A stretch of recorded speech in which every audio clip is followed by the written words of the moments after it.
বিপিএলকে আমার গোনার টাইম নেই। আমি যখন চিন্তা করি আইপিএল নিয়ে চিন্তা করি। না না না, আমি ওরকম চিন্তা করি না রে ভাই, ওরকম কথা আমি বলিও নি।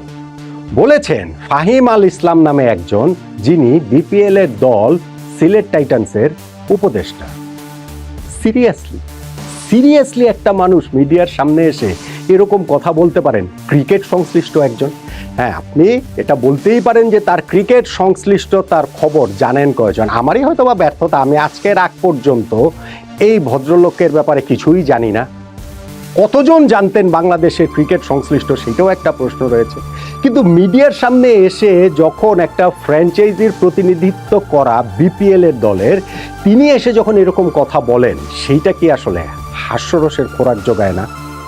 বাংলাদেশের কোন মানুষটা আছে যিনি তার এই কথাটা বিশ্বাস করবেন? আমাকে একটু বলেন তো দেখি। এমনকি সিলেট টাইটান্সের যারা সমর্থক রয়েছেন, সিলেটের দর্শকরা খুবই প্যাশনেট আমরা জানি, কিন্তু সেই দর্শকরাও কি তার এই কথা শুনে হাসাহাসি করবেন না?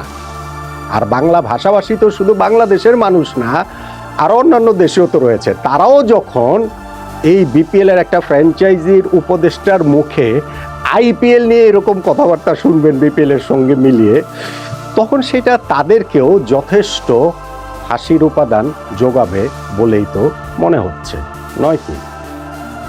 বাংলাদেশ ক্রিকেট বোর্ড এই বিপিএলটা আয়োজন করে প্রতিবারই নানান সীমাবদ্ধতার ভেতর দিয়ে, তারপরও তাদের চেষ্টা থাকে শেষ পর্যন্ত গিয়ে যে টুর্নামেন্টটা মাঠে গড়ায় সেইটা একেবারে লেজে গোবরে হয়ে যায়, সেটা একটা সার্কাস টুর্নামেন্টের মতোই হয়ে যায় বেশিরভাগ ক্ষেত্রেই।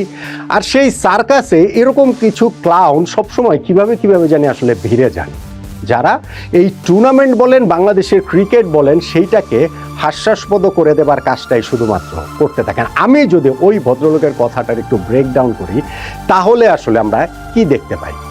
দেখুন, তিনি আরও কিছু কথাবার্তা বলেছেন, অনেক কিছুই তো আসলে বলা যায়। আচ্ছা ঠিক আছে, ক্রিকেটের সঙ্গে তার সংশ্লিষ্টতা, তার ভালোবাসার জায়গা থেকে এসেছেন, কেউ যে আসতে পারবেন না তা না, ক্রিকেট ফ্র্যাটার্নিটিতে অপরিচিত কেউ যে আসতে পারবেন না আমি সেটাও বলছি না। কিন্তু ধরেন এই যে যেমন তিনি বলছেন যে বিপিএলে যেই দলগুলো রয়েছে সবগুলো দলকে তিনি চ্যালেঞ্জ দিচ্ছেন যে কোনো দলই তার কাছে খুব একটা শক্তিশালী মনে হচ্ছে না। সিলেট টাইটান্সের এবারের দলটা কি আসলে এইরকম যে তাদের কাছে কোনো দলকেই যথেষ্ট শক্তিশালী না মনে হওয়ার মতো? নাম্বার ওয়ান, তিনি যেমন বলেছেন যে সিলেট যদি সেমিফাইনালে ওঠে, সেমিফাইনালে বলতে প্লে অফ পজিশনটাই আসলে তিনি বলছেন, আচ্ছা ঠিক আছে সেটা নয় ধরে নিলাম, তাহলে তিনি বলছেন যে পাকিস্তান হোক ভারত হোক কোন প্লেয়ার হোক আই ডোন্ট কেয়ার, আমি নিয়ে আসবো, আমি ব্ল্যাঙ্ক চেক দিয়ে দিব। ভদ্রলোক কি জানেন যে ভারতীয় ক্রিকেটারদের পৃথিবীর আর কোনো লিগে খেলতে দেওয়া হয় না, ক্রিকেট বোর্ড থেকে এনওসি দেওয়া হয় না? আপনি এখন $মিলিয়ন দিয়ে দিতে পারেন, বিরাট কোহলিকে কি এনে সিলেটে আপনি খেলাতে পারবেন? রোহিত শর্মাকে কি এনে খেলাতে পারবেন? হ্যাঁ পারবেন। যারা হচ্ছে গিয়ে ওই একেবারে ভারতীয় ক্রিকেট থেকে তারা অবসর নিয়ে নিয়েছেন বা ওই ক্রিকেটের মধ্যেই নাই, ধরেন হচ্ছে গিয়ে রবিচন্দ্রন অশ্বিন, এইবার যেরকম হচ্ছে গিয়ে তিনি বিভিন্ন ফ্র্যাঞ্চাইজি লিগে খেলার মতো একটা অবস্থাতে ছিলেন, এইরকম ক্রিকেটার। কিন্তু উনি যেভাবে বলেছেন তাতে তো ওই প্রশ্নটা সামনে আসাটা খুবই স্বাভাবিক যে ভারতীয় ক্রিকেটাররা যে পৃথিবীর আর কোনো ফ্র্যাঞ্চাইজি লিগে খেলতে পারেন না, এই ধারণাটা সম্ভবত ভদ্রলোকের নেই। আমি তার প্যাশনকে সম্মান জানাই, আমি তার হচ্ছে গিয়ে যে চাওয়ার জায়গাটা সেটাকে আমি না হয় বুঝতে পারি, কিন্তু মিডিয়ার সামনে এসে আপনি কি বলবেন না এইটুকু বোধের জায়গাটা থাকবে না। এই যে তিনি বললেন বিপিএলকে আমি গোনাই ধরি না, লিটারেলি এই কথাটা তিনি বলেছেন। বিপিএলকে গোনায় ধরেন না তো বিপিএল একটা ফ্র্যাঞ্চাইজির আপনি কি কারণে উপদেষ্টা হয়েছেন? কারণটা কি? আপনি কি কারণে এইখানটাতে ব্ল্যাঙ্ক চেক দিয়ে দিচ্ছেন? আপনি চিন্তা ভাবনা করছেন আইপিএল এর সঙ্গে, যে আমি যখন চিন্তা করি তখন আইপিএল এর সঙ্গে চিন্তা করি, ঠিক আছে ফেয়ার এনাফ, এটা হচ্ছে খুবই ভালো কথাবার্তা, আইপিএল এর সঙ্গে আপনি চিন্তা করছেন। তাহলে কি ভাই এই ভদ্রলোকের অবস্থান, আমি ঠিক জানি না এই ভদ্রলোকের অবস্থান কি, ধরেন আইপিএল এর ফ্র্যাঞ্চাইজির যারা মালিক রয়েছেন সেইটা ধরেন এন শ্রীনিবাসন কিংবা শাহরুখ খান কিংবা কাব্য মারান কিংবা আম্বানি, এইরকম নাকি এই ভদ্রলোকের অবস্থান? আমি ঠিক নিশ্চিত নই। আইপিএল এর সঙ্গে যে তিনি তুলনাটা করলেন, তিনি কি আসলে এটা জানেন যে ধরেন আমাদের মুস্তাফিজের কথাটা আমি বলি, মুস্তাফিজুর রহমানকে এইবারের আইপিএল এ ফ্র্যাঞ্চাইজি কলকাতা নাইট রাইডার্স দলে নিয়েছে, নিলাম থেকে দলে নিয়েছে, তারা হচ্ছে গিয়ে কারাকারি করে দলে নিয়েছে, 9,20,00,000 রুপিতে দলে নিয়েছে, বাংলাদেশি মুদ্রায় যেটা প্রায় 12,40,00,000 টাকা। বিপিএল এ পুরো একটা দল, এই যে সিলেট টাইটান, পুরো ফ্র্যাঞ্চাইজি চালাতেই তো খরচ হবে 12,40,00,000 টাকা। এর চেয়ে বেশি কি খরচ হবে? মানে বাংলাদেশ ক্রিকেট বোর্ডের আন্ডারস্ট্যান্ডিং তো সেই রকমই, যেই কারণে তারা ওই 2 কোটি টাকার অ্যাপিয়ারেন্স ফি এবং 10 কোটি টাকার ব্যাংক গ্যারান্টি নিয়েছে, যে কোনো কারণে মালিক টালিক যদি অপারগতা প্রকাশ করে, হাততালি গুটিয়ে ফেলে, যেটা আমরা চিটাগাংয়ের ফ্র্যাঞ্চাইজির ক্ষেত্রে দেখেছি, তখন যেন ওই 12 কোটি টাকা থেকেই তারা এই দল চালাতে পারে। তো বিপিএল এর একটা ফ্র্যাঞ্চাইজি চালানোর পুরো টোটাল খরচটা মোরলেস 12 কোটি টাকা, ধরেন আমি 15 কোটি টাকা দিলাম, কিন্তু আমি এই মোটা থেকে ক্রিকেট বোর্ডের হিসাব থেকে বলছি 12 কোটি টাকা।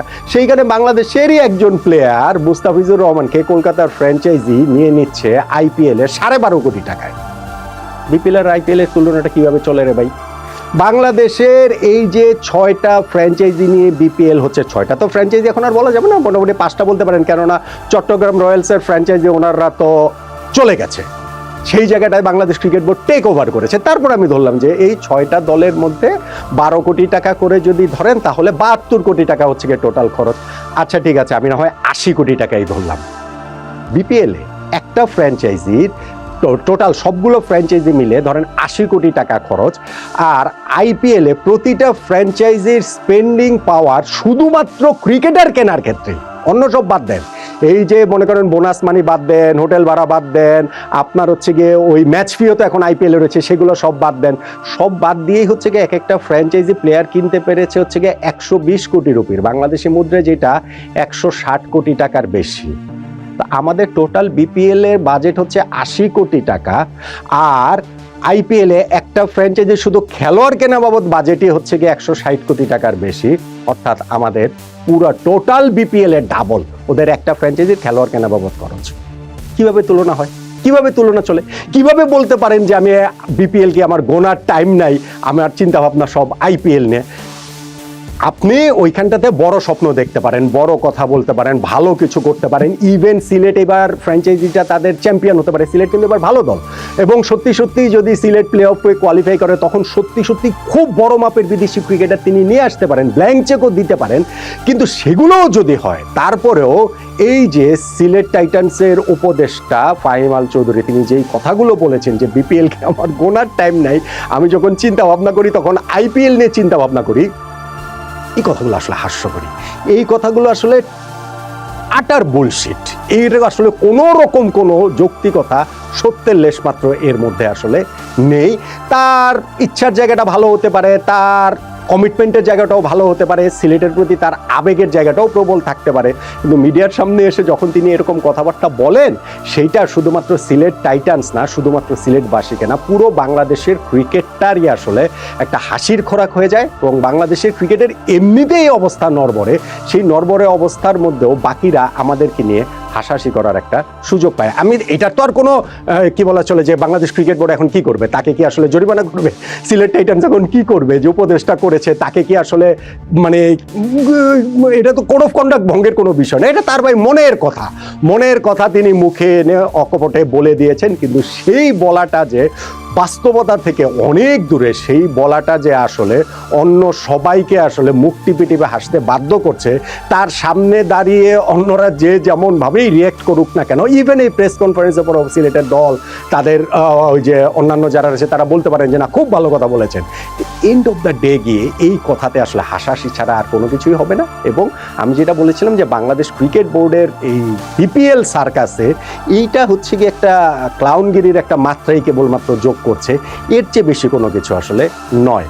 আপনার আবেগ রয়েছে, আপনি ব্ল্যাঙ্ক চেক দিয়ে দেন, আপনি বিপিএলকে আপনার গোনার টাইম নেই, সবই ঠিক আছে, কিন্তু যখন বিপিএল এর একটা আইপিএল এর সঙ্গে আপনি তুলনা করছেন এবং আইপিএল নিয়ে আপনি ভাবছেন সবই ঠিক আছে, আপনি এখন ওই শাহরুখ খান, কাব্য মারান, এন শ্রীনিবাসন, তাদের পর্যায়ে আম্বানি, তাদের পর্যায়ে উঠে গেছেন, সবই ঠিক আছে, কিন্তু এগুলা নিজের কাছে রাখলেই ভালো। এগুলো যখন মিডিয়াতে বলে দেবেন না, তখন বাংলাদেশের ক্রিকেটটাই একটা হাসির খোরাক হয়ে যায়। আমার আপত্তির জায়গা শুধুমাত্র ওই জায়গাটা।